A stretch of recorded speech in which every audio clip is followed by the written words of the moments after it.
മുണ്ടക്കൈ ചൂരൽമല ദുരന്തത്തിൽ എല്ലാം നഷ്ടമായവരുടെ മാറാമുറിവിൽ മരുന്ന് വയ്ക്കുകയാണ് സംസ്ഥാനം. സർവവും നഷ്ടമായ ആ ദുരന്തത്തിൻ്റെ ഓർമ്മകളെ അതിജീവിക്കുവാൻ അവരെ ചേർത്ത് പിടിക്കുന്നു. കൽപ്പറ്റയിൽ ഉയരുന്ന മാതൃക ടൗൺഷിപ്പിൻ്റെ ആദ്യഘട്ട ഉദ്ഘാടനമാണ് ഇന്ന് നടന്നത്. 410 വീടുകളാണ് ഇവിടെ ഉയരുന്നത്.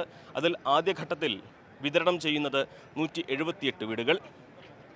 ദുരന്തത്തിൽ ചിതറിപ്പോയവരെ ഒന്നിച്ചു ചേർത്ത് മാതൃകാപരമാകുന്ന ഒരു പുതിയ നിർമ്മാണ ശൈലിയാണ് ഇവിടെ കൊണ്ടുവന്നിരിക്കുന്നത്. വീടുകൾ അതോടൊപ്പം തന്നെ ഇവിടുത്തുകാർക്ക് വേണ്ടതെല്ലാം ഈ ടൗൺഷിപ്പിൽ ഇനിയുള്ള ദിവസങ്ങളിൽ, ഇനിയുള്ള മാസങ്ങളിൽ നിർമ്മിക്കും. 178 വീടുകളുടെ താക്കോൽദാനവും പട്ടയ വിതരണവുമാണ് ഇന്ന് നടന്നത്.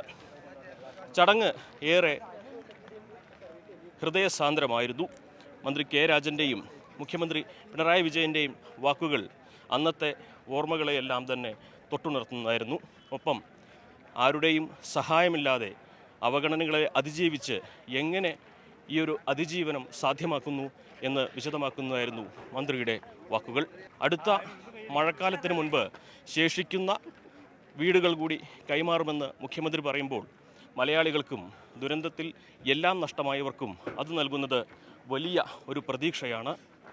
അതുകൊണ്ട് തന്നെ മലയാളത്തിന് മാതൃകയാകും വിധമാണ്, കേരളത്തിന് മാത്രമല്ല രാജ്യത്തിനും മാതൃകയാകും വിധമാണ് കൽപ്പറ്റയിലെ ഈ പുതിയ ടൗൺഷിപ്പിൻ്റെ നിർമ്മാണം പുരോഗമിക്കുന്നത്. എൻ്റെ വീട് മുണ്ടക്കയിൽ, ടോട്ടലി വാഷ് ഔട്ടാണ്. പിന്നെ അതിനുശേഷം ഞാനിപ്പോൾ ഇവിടെ കൽപ്പറ്റ താമസിക്കുന്ന ഒരു ഫ്ലാറ്റിലാണ് താമസിക്കുന്നത്. അതിനുശേഷം എൻ്റെ ഹസ്ബൻഡ് മരിച്ചു. 2 മക്കളാണ്. ഒരു മോള് ഡിസേബിൾഡാണ്, 90% ഡിസേബിൾഡാണ്. മോൻ അമേരിക്കയിൽ നല്ല സ്കോളർഷിപ്പ് കിട്ടി പഠിക്കുകയാണ്. ഞാൻ അഡ്വക്കറ്റാണ്. ഇപ്പോൾ ഈ സർക്കാരിൻ്റെ ഈ ഒരു പട്ടയം കിട്ടുന്നു, വീട് ഉറപ്പാകുന്നു, എന്ത് തോന്നുന്നു? സന്തോഷം തോന്നുന്നുണ്ട്. കാരണം നമുക്ക് വീടൊരു അത്ര ഇമ്പോർട്ടൻ്റ് ആയിട്ടുള്ളൊരു കാര്യമല്ലേ. സന്തോഷം തോന്നുന്നു. പോലെ തോന്നുന്നു. ജമീല. വീട് കിട്ടിയോ? വീട് കിട്ടിയിട്ടുണ്ട്. വളരെ സന്തോഷം. നല്ല സന്തോഷകരമായ നിമിഷമാണ്. പക്ഷേ അതിൻ്റെ ഇടയിൽ കൂടെ ഞങ്ങൾക്ക് ദുഃഖകരമായിട്ടൊരു നിമിഷം കൂടി വന്നു. അത് പറയാതെ വയ്യ. അതുകൊണ്ടാണ് ഞാൻ അങ്ങോട്ട് സംസാരിക്കണമെന്ന് പറഞ്ഞത്. ഞങ്ങളെ MLA ആണ് സിദ്ദീഖ് MLA. ആ ദുരന്തം അനുഭവിച്ച അന്ന് മുതൽ ഇന്ന് വരെ ഞങ്ങളെ ചേർത്ത് പിടിച്ചൊരു MLA ആണ്.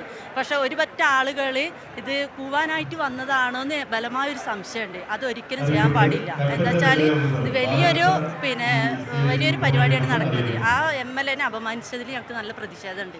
അങ്ങനെ ഒരിക്കലും ചെയ്യാൻ പാടില്ലായിരുന്നു. ഞങ്ങളെ ദുരന്തബാധിതരല്ല ചെയ്തത്, പുറത്ത് വന്ന ആൾക്കാരാണ്. അപ്പോൾ അത് ഒരിക്കലും ചെയ്യാൻ പാടില്ലാത്ത ഒരു ഇതായിരുന്നു. എൻ്റെ പേര് ഷെമീറ. വീട് നഷ്ടപ്പെട്ടാണ്. സ്കോർ റോഡിലാണ് വീട് നഷ്ടപ്പെട്ടത്. നല്ല സന്തോഷമുണ്ട്. സ്വന്തമായിട്ടൊരു വീട് കിട്ടാൻ നല്ല സന്തോഷമുണ്ട്. വേദന മറികടക്കുന്നുണ്ട്. പക്ഷേ എന്നാൽ കൂടി നമുക്ക് ഈ ഒരു വേദിയിൽ ഇരിക്കുമ്പോൾ ഒരുപാട് വിഷമങ്ങളും ഉണ്ട്. എന്താ വെച്ചാൽ നമ്മളെ ഒരുപാട് പേര് നഷ്ടപ്പെട്ടതല്ലേ, ആ ഒരു ഓർമ്മകൾ വീണ്ടും വന്നു. എന്നാലും സന്തോഷമില്ല. ഒരുപാട് ആശ്വാസം തോന്നുന്ന ഒരു ദിവസമാണല്ലേ? തന്നെ ആശ്വാസം തന്നെ. എല്ലാവർക്കും സന്തോഷമാണ്. സന്തോഷത്തിലുപരി പിന്നെ 2 വീട്ടിൽ നഷ്ടപ്പെട്ടുകൊണ്ട് ആ ഒരു വിഷമമുണ്ട്. അതിനോട് സന്തോഷം. വീട് നഷ്ടപ്പെട്ടു. വീട്ടിൽ 2 പോയി. അച്ഛനും അനിയനും 2 പോയി. ആ വിഷമമുണ്ട്. പിന്നെ വീടെല്ലാം ആയപ്പോൾ സന്തോഷം. ഇതേപോലെ ഒരു തിരിച്ച് നമുക്ക് കിട്ടുന്ന പ്രതീക്ഷിച്ചിരുന്നില്ലല്ലോ അല്ലേ? തിരിച്ച് കിട്ടുന്ന പ്രതീക്ഷയുണ്ട്. പിന്നെ ഇപ്പോൾ വളരെ എന്താ പറയുക, സന്തോഷവും സർക്കാർ ചെയ്ത എല്ലാ നല്ല കാര്യങ്ങൾ. കൂടുതൽ വാർത്തകൾക്ക് News 18 Keralam YouTube channel subscribe ചെയ്യുക.